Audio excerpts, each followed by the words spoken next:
Hello students, कैसे सब। उम्मीद करता हूँ सब ठीक ठाक होंगे। मैं पवन गुप्ता आप सभी का अपनी क्लास में स्वागत करता हूँ। आज हम पढ़ने जा रहे हैं क्लास 10th का एक बहुत ही इंपॉर्टेंट चैप्टर जिसका नाम है दो चर वाले रैखिक समीकरण युग्म, यानी कि pair of linear equations in two variable. दो चरों में रैखिक समीकरण का युग्म क्या होता है, इससे पहले आपको रैखिक समीकरण का मतलब पता होना चाहिए। रैखिक समीकरण का मतलब क्या होता है, एक ऐसा समीकरण लिखा जाए जिसका अगर ग्राफ खींचते हैं तो एक सीधी रेखा मिलता है, उसको कहते हैं रैखिक समीकरण। क्लास 9th में आपने पढ़ा था रैखिक समीकरण को एक वेरिएबल में और फिर दो वेरिएबल में, यानी एक चर में और दो चर में, दोनों चरों में आपने रैखिक समीकरण के बारे में पढ़ा था। एक्चुअली अगर हम मैथमेटिक्स में बात करें कि रैखिक समीकरण का मतलब क्या है, तो रैखिक समीकरण का मतलब है एक ऐसा समीकरण जिसमें चर राशियों का घात एक हो, उसको कहते हैं रैखिक समीकरण। जैसे कि मैं बात करूं, यहाँ पर मैंने लिखा x + 5 = 0। यहाँ पर जो चर है x है और 5 क्या है, ये अचर है। इसको बोलते हैं चर और इसको बोलते हैं अचर। चर जिसे अंग्रेजी में वेरिएबल कहा जाता है और अचर को कांस्टेंट कहा जाता है। ठीक है, तो यहाँ पर कितने वेरिएबल है, ओनली वन वेरिएबल है x। इस वजह से इसको कहेंगे एक चर में रैखिक समीकरण। रैखिक इसलिए कहेंगे क्योंकि इसका घात कितना है, एक। यहाँ पर x का घात कितना है, एक, इसलिए इसको क्या बोलेंगे, रैखिक समीकरण। अगर इसका ग्राफ खींचेंगे ना तो ग्राफ एक सीधी रेखा मिलेगी, इसीलिए इसको रैखिक कहा जाता है। अगर मैं x = निकालूंगा, प्लस है तो उधर जाएगा -5 हो जाएगा। और ग्राफ अगर खींचना चाहो इसका तो x एक्सिस ले लिया और ये y एक्सिस ले लिया, तो यहाँ पर x = -5, x अक्ष पर कहीं पर -5 होगा और यहाँ पर ये लाइन बनेगी जो y अक्ष के क्या है, समांतर है। ठीक है, ये था एक चर में रैखिक समीकरण। अगर इसका रूप देखना चाहें कि अगर हम जनरल फॉर्म लिखना चाहें, सामान्य रूप कैसा होता, तो सामान्य रूप इसका ऐसे लिखा जाता है ax + b = 0, जहाँ पर a 0 नहीं है, क्योंकि a 0 हो जाएगा तो x वाला पार्ट गायब हो जाएगा, तब तो वो सिर्फ b बचने वाला है। ओके, तो यहाँ एक 0 नहीं होता, ये इसका जनरल रूप है एक चर में रैखिक समीकरण का। हम बात करने वाले हैं दो चर वाले रैखिक समीकरण का। दो चर वाला रैखिक समीकरण का रूप कैसा बनता है, अगर दो चर वाले रैखिक समीकरण की हम बात करेंगे तो उसका जो सामान्य रूप होता है वो होता है ax + by + c = 0। अगर इस रूप में कोई समीकरण लिखा है जहाँ पर ना तो a 0 है ना b 0 है, तो इसको हम बोलते हैं दो चरों में एक रैखिक समीकरण। युग्म नहीं, युग्म का मतलब दो हो जाएगा, यहाँ सिर्फ एक रेखा है। ax + by + c = 0 के रूप का अगर कोई रेखा लिखा है, कोई समीकरण लिखा है, तो इसको क्या बोलते हैं हम, रैखिक समीकरण। इसका ग्राफ खींचोगे तो एक सीधी रेखा मिलती है। इसका एग्जाम्पल जैसे आप लिखना चाहो, जैसे मैंने लिख दिया x + y + 3 = 0। तो ये जो समीकरण आपके पास ये जो बना, इसको क्या बोलेंगे, रैखिक समीकरण। रैखिक इसलिए कहेंगे क्योंकि यहाँ जो चर हैं x और y, इनके घात कितने हैं, एक है। घात एक होने पर ही इनको रैखिक समीकरण कहा जाता है। क्यों, क्योंकि इनका अगर ग्राफ खींचोगे तो एक सीधी रेखा मिलेगी। जैसे मैं इसका ग्राफ खींचना चाहूँ तो इसका ग्राफ कैसे बनेगा, मैंने यहाँ पर x लिख लिया और y लिख लिया, कुछ पॉइंट्स निकाल लिए। जैसे x मैंने इसमें 0 डाल दिया, अगर x की जगह 0 डालेंगे तो y + 3 = 0 बनेगा। x 0 डालने पर y + 3 क्या मिलेगा, 0, यानी y बराबर क्या मिलेगा, -3 यानी -3। इसी तरह से अगर मैं y 0 डाल दूँ, y 0 डालूंगा तो x + 3 = 0 बनेगा, यानी x आ जाएगा -3। ये बन गया। अब इसका अगर ग्राफ खींचना चाहो, x एक्सिस और ये y axis, origin x 0 y पर -3, तो y पर ये ऊपर प्लस होता, नीचे माइनस, यहाँ पर -3 बन जाएगा।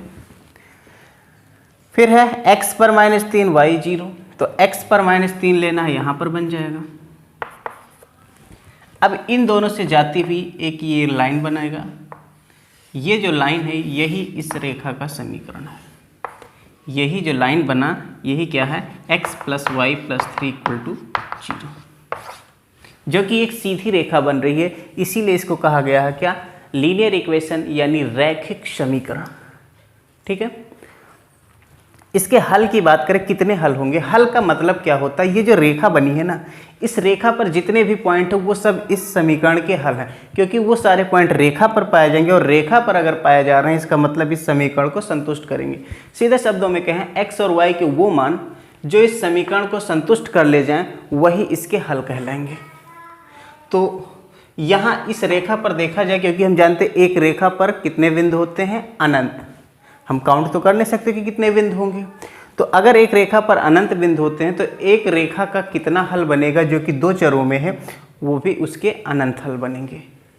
यानी इसके हलों की संख्या बात करें तो कितने हल बनेंगे, इसके अनंत हल होंगे।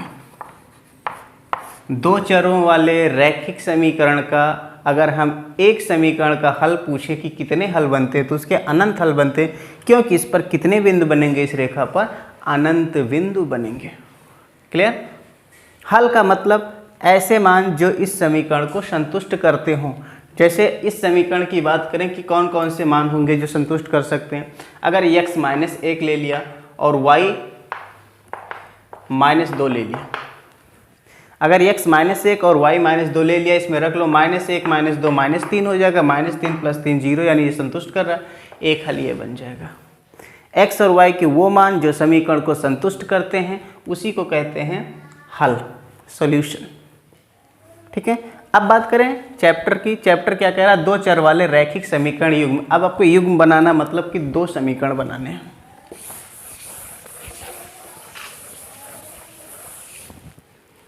दो समीकरण बनाने हैं। एक समीकरण अपने पास है, मान लीजिए a1x + b1y + c1 = 0।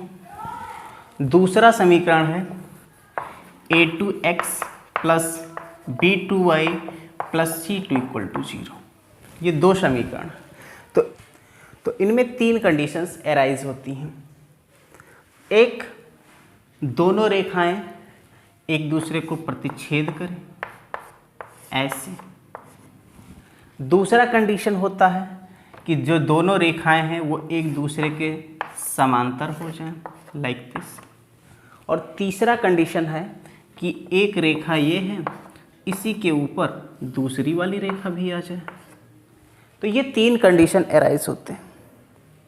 एक ये प्रतिच्छेद, इसको क्या कहते हैं, ये क्या कर रहे हैं, इंटरसेक्ट कर रहे हैं, इनको इंटरसेक्टिंग लाइंस बोलेंगे, इंटरसेक्टिंग लाइंस। ये दोनों लाइंस एक दूसरे के समांतर हैं, यानी parallel lines.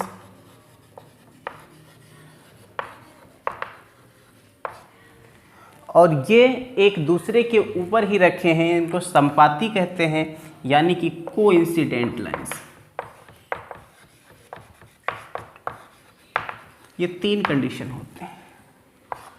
Intersecting line Hindi में कहेंगे इनको प्रतिच्छेदी रेखाएं, प्रतिच्छेदी रेखाएं। पैरेलल लाइंस समांतर रेखाएं।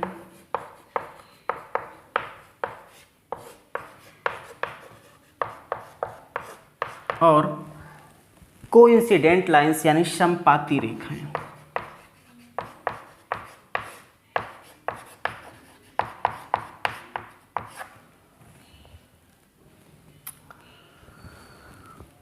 अब यहाँ पर बात आती है कि इसका सॉल्यूशन एग्जिस्ट करेगा, हल निकलेगा कि नहीं निकलेगा। उनको कंसिस्टेंट और इनकंसिस्टेंस के नाम से जाना जाता है। हम बात करें कंसिस्टेंट, कंसिस्टेंट का मतलब क्या होता है और इनकंसिस्टेंट का मतलब।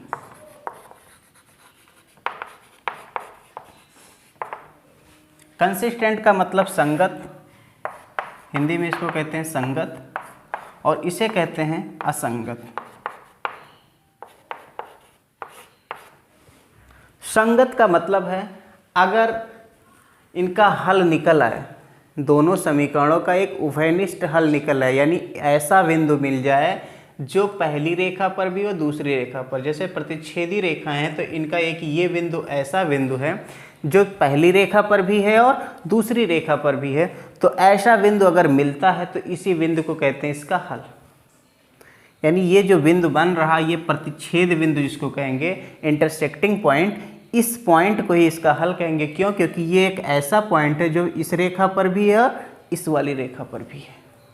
सो अगर हल मिलता है तो उसको कहते हैं कंसिस्टेंट है, और अगर हल ना मिल पाए यानी ऐसा बिंदु ना मिल पाए जो दोनों रेखाओं पर हो तो उसको कहते हैं इनकंसिस्टेंट। कंसिस्टेंट का मतलब इसमें इसका जो हल होगा यानी सॉल्यूशन होगा एग्जिस्ट करता है, और इनकंसिस्टेंस का मतलब इसका हल नहीं निकलता यानी solution does not exist, does not exist. Solution exist कब करेगा?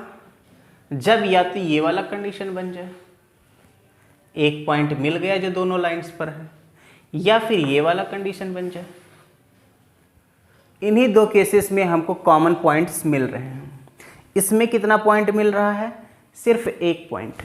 और इसमें कितना पॉइंट मिल रहा है? पूरी की पूरी लाइन है यानी अनंत, असंख्य। तो यहाँ अगर प्रतिच्छेदी रेखाएं हैं तो इसके कितने हल बनेंगे? सिर्फ और सिर्फ एक। और अगर संपाती रेखाएं हैं, कोइंसिडेंट लाइंस हैं, तो उनके कितने हल बनते हैं? अनंत हल बनते हैं। इसमें कितने हल बनेंगे? केवल एक हल। और इसके कितने हल बनेंगे? अनंत हल। और ये दोनों केस में हल निकल रहा है, इस वजह से ये दोनों जो केस हैं ये कंसिस्टेंट में आएंगे, संगत में आएंगे। तो कंसिस्टेंट का मतलब सॉल्यूशन एग्जिस्ट करना, चाहे एक निकले चाहे असंख्य निकले। अगर रेखाएं इंटरसेक्टिंग हैं, प्रतिच्छेदी हैं, तो केवल एक हल निकलता है, और रेखाएं अगर संपाती हैं यानी कोइंसिडेंट लाइंस हैं तो उनके अनंत हल बनते हैं, इनफाइनाइटली मेनी सॉल्यूशंस निकलते हैं। ठीक है, तो ये वाले दोनों केस किस में आ जाएंगे? कंसिस्टेंट में। इनकंसिस्टेंट में यानी ऐसी रेखाओं का युग्म जिन पे कोई उभयनिष्ठ बिंदु ना मिलता हो, कॉमन पॉइंट ना मिलता हो, तो उनको हम क्या कहेंगे? इनकंसिस्टेंट। जैसे ये वाला युग्म, ये वाला युग्म जो है यहाँ पर ये रेखा अलग है, ये अलग है, ये कभी एक दूसरे को काटने वाली नहीं है। काटने वाले नहीं मतलब ऐसा कोई बिंदु मिलेगा ही नहीं जो दोनों रेखाओं पर हो। कोई भी बिंदु लेंगे या तो इस रेखा पर ले सकते हो या तो इस रेखा पर, दोनों पर तो कोई कॉमन पॉइंट नहीं मिलेगा। इसलिए ऐसे में कहते हैं कि इसका कोई हल नहीं निकलेगा, कोई हल नहीं। अगर समांतर रेखाएं हैं तो समांतर रेखा के गुणों का कोई हल नहीं निकलता, और समांतर रेखाएं जो होती हैं ये इनकंसिस्टेंट वाले में आती हैं। ये और ये किस में आएंगी? कंसिस्टेंट वाले में। और ये जो समांतर रेखाएं हैं वो किस में आती हैं? इनकंसिस्टेंट में। ठीक है,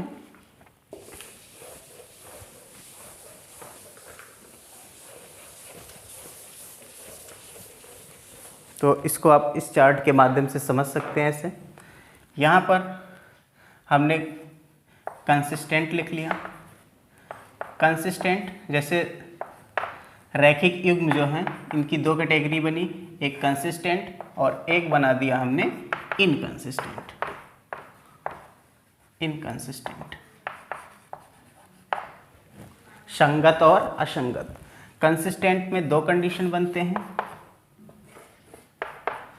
एक बनती है इंटरसेक्टिंग लाइंस, प्रतिच्छेदी रेखाएं, इंटरसेक्टिंग लाइंस,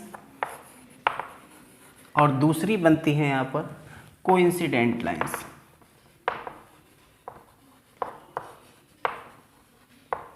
इनकंसिस्टेंट में आती हैं पैरेलल लाइंस, समांतर रेखाएं।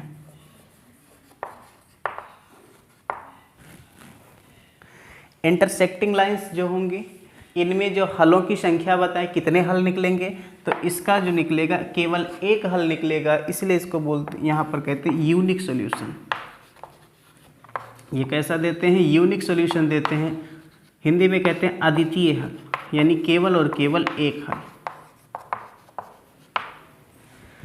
और कोइंसिडेंट लाइंस, क्योंकि पूरी लाइन एक दूसरे के ऊपर ही रहती है संपाती रेखाओं की, इसलिए ये कितने हल देते हैं? अनंत हल देते हैं, यानी infinitely many solutions. Many solutions.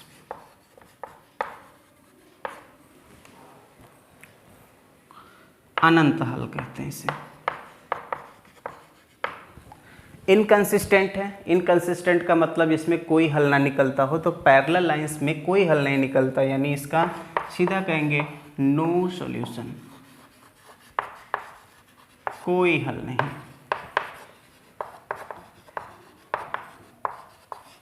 कोई हल नहीं। ठीक है,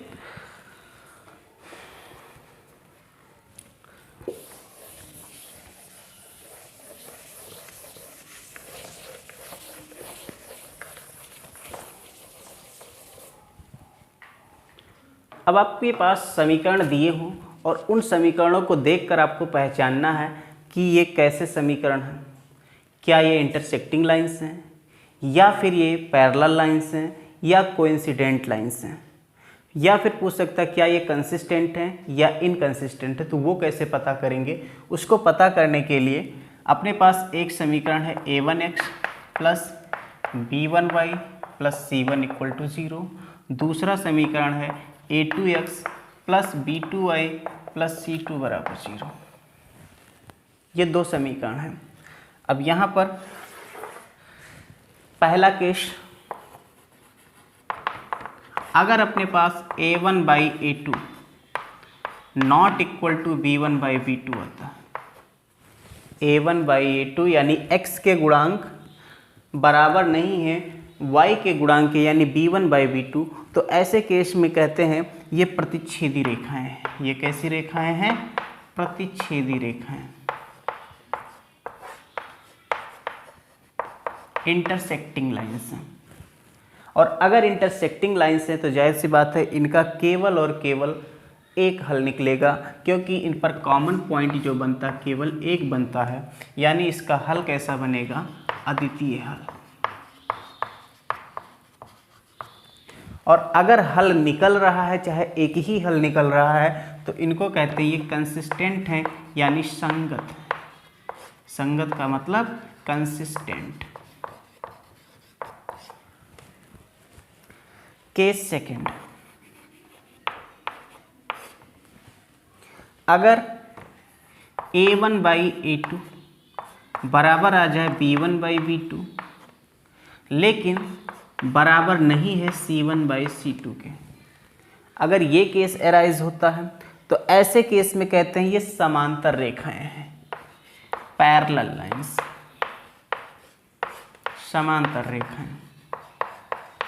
और अगर समांतर रेखाएं हैं तो समांतर रेखाओं का कोई उभयनिष्ठ बिंदु नहीं होता, इसलिए कहेंगे इनका कोई हल नहीं है, नो सॉल्यूशन, कोई हल नहीं है इनका। समांतर रेखाओं का कोई हल नहीं होता क्योंकि इन पर कोई उभयनिष्ठ पॉइंट नहीं होता। और अगर कोई हल नहीं निकल रहा है तो इनको कहते हैं ये असंगत हैं। कैसी हैं, असंगत, इनकंसिस्टेंट।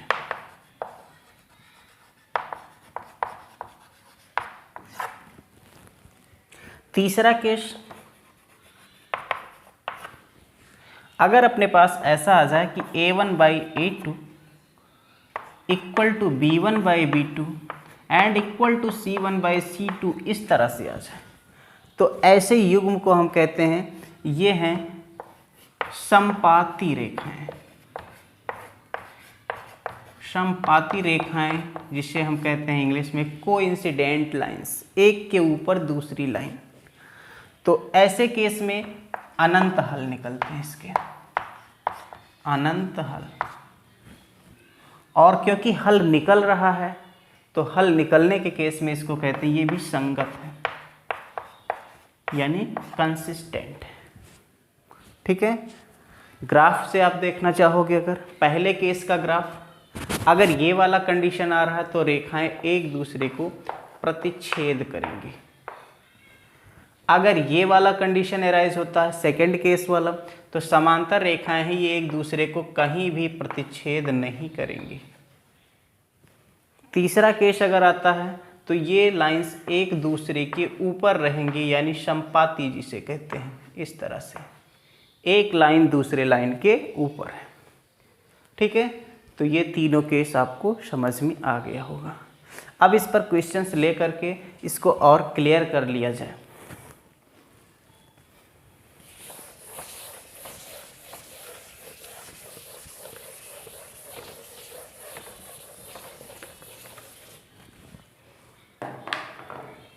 हमने कहा क्वेश्चन है 2x + 3y + 7 = 0 और 3x - 2y - 3 = 0।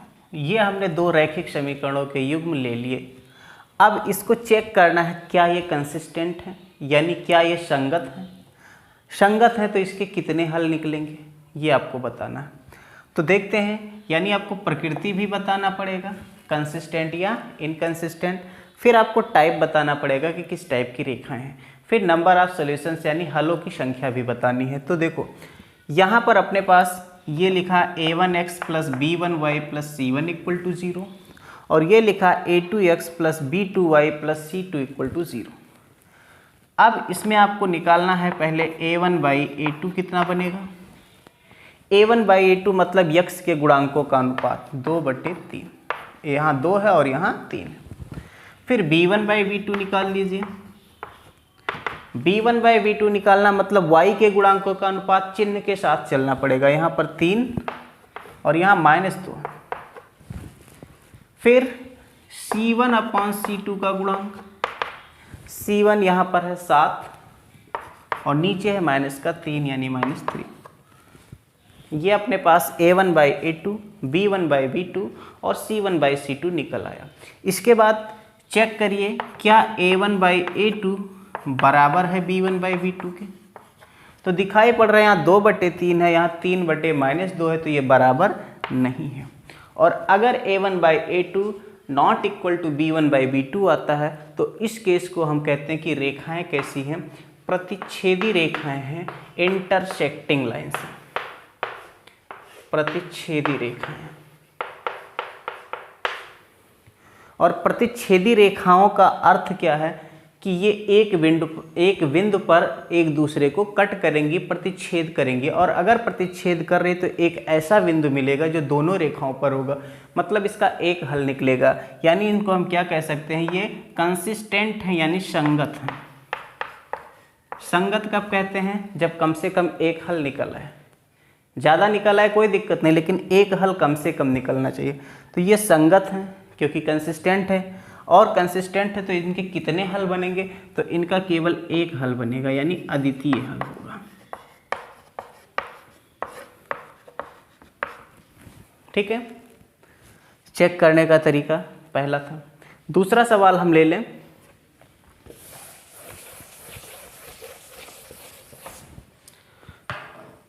क्वेश्चन ले लिया 5x + 4y + 3 = 0 और 10x + 8y + 6 = 0। ये हमने रैखिक युग्म ले लिया। अब इसमें पता करना कि क्या ये संगत हैं। संगत हैं अगर तो कितने हल बनेंगे। ठीक है, तो चलिए देखते हैं। सबसे पहले आप कैलकुलेट क्या करना है, a1/a2। a1/a2 का मतलब क्या है, x के गुणांकों का अनुपात। x का गुणांक यहाँ 5 है और यहाँ 10 है, तो इनका अनुपात क्या बनेगा, 5/10। 5/10 मतलब 5 एकम 5, 5 दूना 10 यानी 1/2। फिर निकालना है b1/b2। b1/b2 का मतलब y के गुणांकों का अनुपात निकालिए। तो y के गुणांक क्या है यहाँ पर, 4 और 8, तो 4 और नीचे 8, 4 एकम 4, 4 दूना 8 यानी 1/2। फिर निकालना है कांस्टेंट का अनुपात यानी c1/c2। ये कांस्टेंट यहाँ 3 है और नीचे कितना है, 6, तो ये हो जाएगा 3/6, 3 एकम 3, 3 दूना 6, 1/2। तीनों के तीनों समान आ रहे हैं, ये भी 1/2, ये भी 1/2, ये भी 1/2।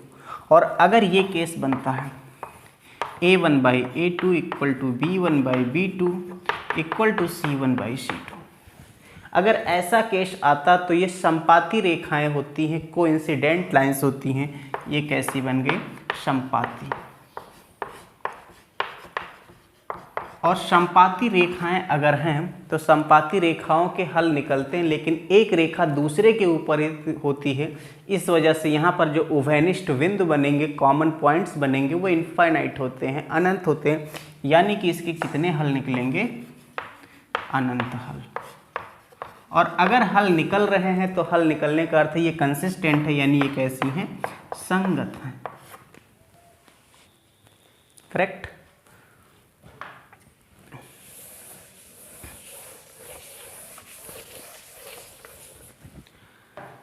और भी एक क्वेश्चन ले लें। 4x plus 3y plus 7 = 0 and 3x plus 4y 3x plus 4y plus 3 = 0, ये आ गया। अब इसमें आपको चेक करना है क्या ये संगत हैं। अगर संगत हैं तो इनके कितने हल बनेंगे, नहीं हैं तो क्यों नहीं है, सारी बातें चलिए देखते हैं। यहाँ सबसे पहले निकालिए a1/a2। a1/a2 अगर निकालते हैं मतलब x के गुणांकों का अनुपात निकालते हैं। x के गुणांक यहाँ पर है 4 और नीचे है 3, यानी 4/3। फिर कैलकुलेट करना है b1/b2। अगर b1/b2 निकालेंगे यानी y के गुणांकों का अनुपात निकालेंगे, y का गुणांक ऊपर 3 और नीचे है 4, 3/4। फिर कांस्टेंट के गुणांकों का यानी कांस्टेंट का अनुपात c1/c2, तो यहाँ पर है 7 और नीचे है कितना, 3। तो यहाँ पर क्या दिखा, a1/a2 not equal to b1/b2।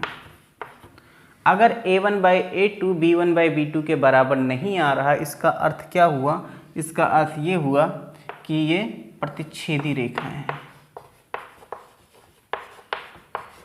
प्रतिच्छेदी रेखाएं। और प्रतिच्छेदी रेखाएं हैं अगर, इसका अर्थ हुआ ये संगत हैं। और संगत हैं तो इनके कितने हल निकल रहे हैं, प्रतिच्छेदी रेखाएं एक बिंदु पर काटती हैं, इस वजह से इसका एक हल बनता है जिसे कहते हैं अद्वितीय हल। इनका कैसा हल है, अद्वितीय हल है, यूनिक सॉल्यूशन है।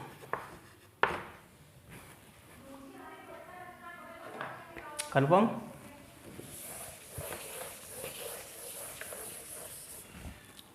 एक और सवाल ले लेते हैं इस पर। हमने कहा y = x + 5 और